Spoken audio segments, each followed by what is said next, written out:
La la la la la la la. Uy! Bakit mga tulog na to? Nagluto lang ako ng pulutan eh.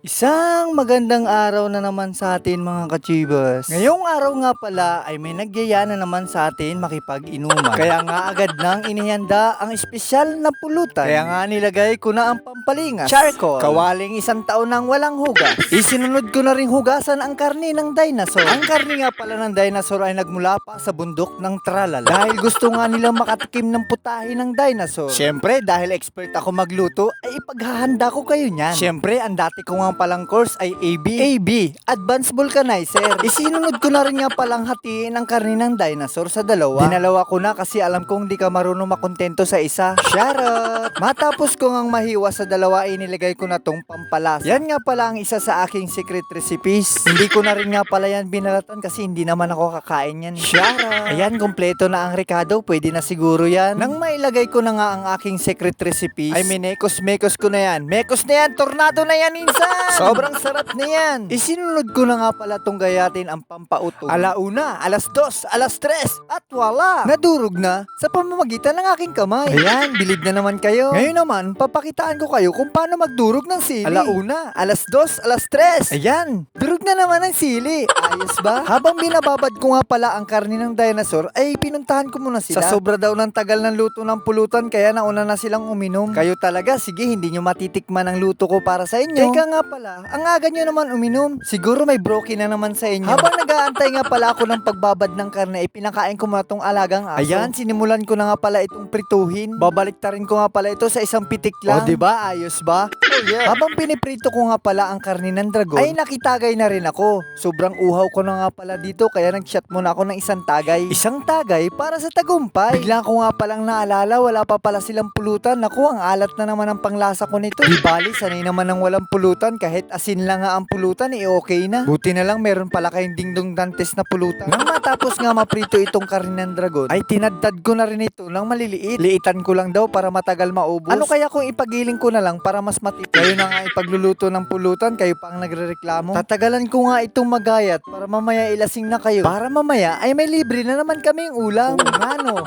Para makatipid na naman ako. Hanggang 20 na lang kasi palagi ang ambag ko. Dahil di nila alam, ako muna ang unang titikim. Sobrang init nga pala nitong gayatin, kaya ang ginawa ko, minagic ko na lang. O ayan, walang kukurap ha. 1, 2, 3. At wala, natadtad na. O diba, iniutok ko na naman ang sarili ko. Pagkatapos ko ang matadtad ang lahat, ay inumpisahan ko nang gisahin ng sibuyas ang siling haba. Ayan, mekos-mekos lang natin ng kaunti. Isinunod ko na rin nga palang ilagay ang karne ng dinosaur. O diba, sa itsura pa lang mapapatakam ka na. Yan talaga ang the best na pulutan. Siguradong maraming bote na naman ang mapapatumba nito. Ang tawag nga pala sa pulutan na ito ay sisig. Sisig ng mga sawi. Yung mga umiinom kasi puro na lang sawi. Nandito na nga pala tayo sa exciting part. Ayan, luto na. Yum, yum, yum. Sigurado ako excited na rin nilang matikman ang niluto ko para sa kanila. Ang karne ng dinosaur na nagmula pa sa bundok ng Tralala. Ayan, ready na. Kaya nga ihahatid ko na to doon sa kanila.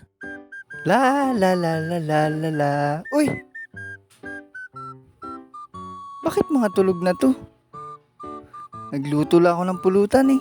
Di nyo alam, sinadya ko talaga makatulog kayo para may pangulam kami. Success na naman ang plano ko. Yay! Sige, matulog lang kayo dyan. Ako nang bahala dito.